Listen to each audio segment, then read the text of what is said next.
también por lo que decías de las dificultades y demás que me ibas contando, que yo siempre lo planteo, por un lado, con muchísimo cariño, por otro lado, con fraternidad y en primera persona. Digo, no es qué cosas hacen mal los demás, es que nosotros hacemos mal nosotros, y nosotros en ese sentido amplio.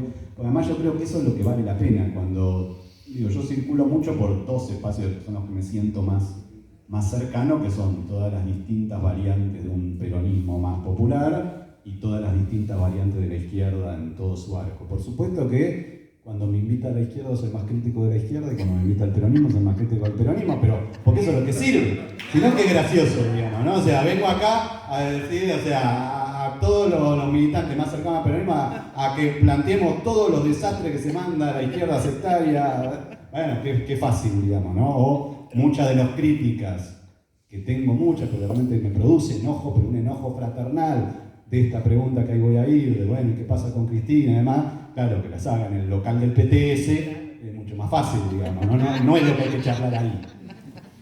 Pero bueno, a veces es difícil entender esto y se vincula a la pregunta de Laura en relación a dos temas más que planteabas. Una, que creo que necesitamos esto, la teoría del conocimiento, no solo la práctica política de las distintas luchas a lo largo de la historia, nos muestra que la herramienta más poderosa es la toma de conciencia crítica de nuestra acción. Eso es lo único que nos puede enseñar. La toma que tenemos que distanciarnos de nosotros mismos, mirarnos y decir, bueno, ¿qué podemos hacer? Y por eso daba la metáfora del entretiempo de un partido de fútbol, porque es exactamente eso. Un equipo que logra, como decía Juan Manuel, con el Colón campeón 2014, ¿no? ¿Fue? ¿O no? Un poquito después. En el 20, ¿cierto? Fue pandemia. El Colón campeón, no. Insúa llegando a San Lorenzo. El tema central es entender, bueno, a ver, hay un montón de cosas que acá no funcionan. Empecemos a tratar de arreglar y con lo que tenemos, porque es eso, no es el equipo que queremos ser. O sea, no tiene San Lorenzo, no va a tener juego bonito con el equipo que tiene, ¿no? Pero bueno, el campo popular creo que tiene mucha más potencia. Yo no creo que seamos un equipo chiquito, ¿eh? Yo creo que el campo popular tiene una potencia enorme, pero tenemos que entender qué pasa, que estamos haciendo mal. Bueno, Boca tiene todos los jugadores que tiene, le gana, no solo le ganamos nosotros, que le ganamos siempre, sino que le gana cualquiera, con todos los jugadores que tiene. ¿Por qué? Y porque no los tiene jugando bien a esos jugadores. Entonces no depende solo de los jugadores que tenés, sino de qué haces con lo que tenés. Para eso necesitas la toma de conciencia crítica, es decir, tengo esto me falta, esto hago bien, esto hago mal, esto... Bueno. Y por último, en relación a lo de Laura, y ahí voy a Juan Manuel, creo que hay que separar el neoliberalismo del neofascismo porque son dos cosas distintas. Y Macri, que lo mencionaba, sufre una transformación. Entonces cuando vos decís, ¿cómo no lo vimos en el 2015 con Macri? Pese a que yo empecé a plantear y advertir algunas cosas, pero no necesariamente de Macri, algunas cosas que veía en la sociedad ya desde 2013, 2014, pero Macri hizo un giro. Macri era representante de la revolución de la alegría, el neoliberalismo en su máxima expresión, de la mano de Durán Barba, interpretando un montón de estas cosas, pero con otro tipo de respuestas, con Marcos Peña, y pega un giro en el 2017, que es lo que a mí me preocupa tanto, y ahí escribo este libro, cuando veo ese giro con la desaparición de Santiago Maldonado, donde de pronto ya no es Durán Barba y Marcos Peña, sino que es Patricia Bullrich y Pichetto, que viene del peronismo, pero que ya tenía en el peronismo ese discurso. No es que va a cambiar ese discurso con Macri.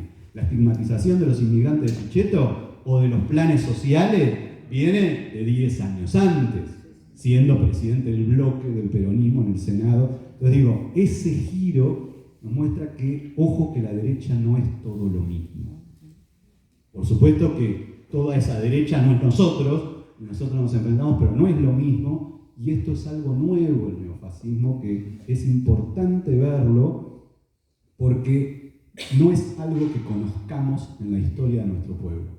Nosotros no tuvimos fascismo en la Argentina, tuvimos algunos fascistas, marginales, siempre. Los tuvimos convencidos, teníamos un neonazi como Biondini que nunca sacó más del 0.2% en ninguna elección. Entonces eran gente marginal, no había que preocuparse porque eran marginales. La dictadura que tuvimos, la última, fue genocida, fue tremenda, no fue fascista. El fascismo es la capacidad de movilización popular masiva en un sentido reaccionario. No sabemos lo que es eso, y es espantoso. No es que se puede comparar, no es peor que la dictadura, pero es espantoso, es distinto. Y tenemos que entender eso. Y voy con Juan Manuel, ¿sí? Primero, bueno, lo que planteabas de las tecnologías ya se lo había respondido a Enrique. Yo te diría, te agregaría lo que decías, no es un sector pequeño los jóvenes de votantes. Eso es lo que le da su gravedad, por eso está tan bien Milei. Es el 40% de los votos, es importante. Pero además es la potencia siempre radica en los jóvenes y la fuerza del campo popular hasta 2010, por poner algo, era justamente que los jóvenes centralmente eran el voto del campo popular y que en todo caso los más grandes eran el voto conservador. Cuando eso se te invirtió, tenés un problema serio, porque la potencia siempre viene de los que están entrando, que además son cada vez más, ¿sí? Pero además muestran una tendencia, una lógica. Yo diría, ratificando lo que decís, pero digo, es más importante, y me preocupa mucho, pero lo comparto también lo que decís de qué pasa en los gremios, ¿sí? Que somos la dirigencia de tal edad y no están los sectores más jóvenes, ¿qué pasa con ellos? Bueno, es una pregunta que hay que hacerse y que no se resuelve, otra vez, es lo mismo que hace 5 años, no se resuelve, que no le estamos bajando la suficiente línea. ¿Sí? No, lo primero que tenés que hacer es escuchar. Es algo que está pasando ahí, que muestra, y a mí me llama la atención, no es que me sorprende, pero me llama la atención esto, somos un montón, buenísimo, éxito total en el sentido de Horacio, de Daniel, que lo organizaron. Pero miremos cuál es nuestro promedio de edad. ¿Sí? Y esto es un tema, porque nos está faltando gente acá.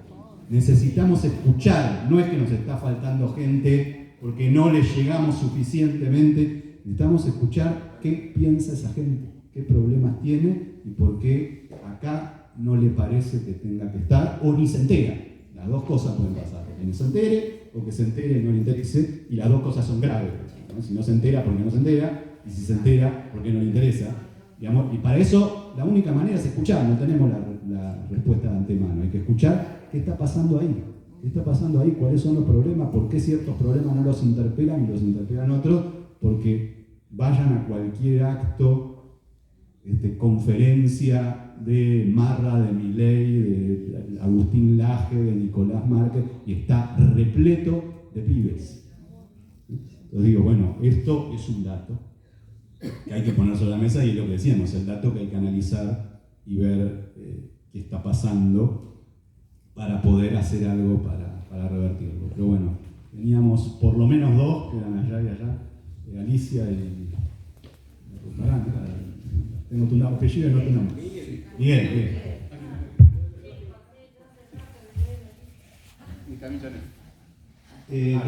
Digo a los que veo nomás, pero bueno, dale, avancemos en cola, tomamos 4 más. Bueno, soy Miguel Berzotarán del Foro Solidario Córdoba y bueno, primero quiero rescatar, por supuesto, todo lo que has volcado acá y sobre todo quiero poner el acento en la cuestión del debate maduro, de respeto mutuo que hoy se está produciendo, lo cual demuestra que hay pasos que la sociedad esta que tenemos tan fragmentada se puede subsanar cuando hay voluntad de las partes, en primer lugar. Pero sobre todo la cuestión que quería aportar, centralizando en Córdoba, hay una matriz de poder que ha generado los Milei, que ha generado en otra época los Cámara, que ha generado los jueces, los de Loredo, los Negri, los Schiaretti, los Caserio, un montón de exponentes que han jugado en esto del neoliberalismo y que han sido acorde al centro derecha, por decirlo así. ¿Por qué digo esto? Porque han todos surgido de una matriz de poder. Esa matriz de poder se llama Fundación Mediterránea en Córdoba. Y esa matriz de poder se da el lujo ahora de tener candidatos presidenciales. Entonces, nosotros que estamos en la vereda del frente, que somos nacionales populares, no hemos sido capaces de crear nuestra matriz de poder, por la fragmentación, por todo lo que vos describiste. Entonces la pregunta ¿es posible la comunidad organizada? ¿Es posible, como decía Perón, en la última etapa de la revolución? Él hablaba de la institucional. ¿Qué sería la institucional? Instituciones inclusivas, democracia más participativa del ciudadano. Quiere decir que tendríamos que hacer una serie de cambios profundos para que esa matriz de poder pueda recuperar los jóvenes, pueda recuperar la rama femenina, por decir otra cuestión que se perdió, que no se mencionó, pero es cierto, existieron desde una perspectiva movimentista, incluso frentista. Todo eso creo que tenemos la obligación, y yo no quiero perder la fe y la esperanza en generar esa matriz de poder que haga el contrapeso en la sociedad. Lo otro va a seguir existiendo, históricamente existido. El imperio anglosajón siempre nos ha querido dominar y es un enemigo, por lo menos mío, lo digo acá abiertamente. Entonces, ¿qué quiero decir? Nosotros tenemos que generar nuestra matriz de poder y creo que el camino en la comunidad organizada, de madurez, de respeto, de escuchar al otro, de ser plurales, abiertos, intersectoriales, intergeneracionales. Eso es la pregunta y me gustaría tu opinión. Alicia.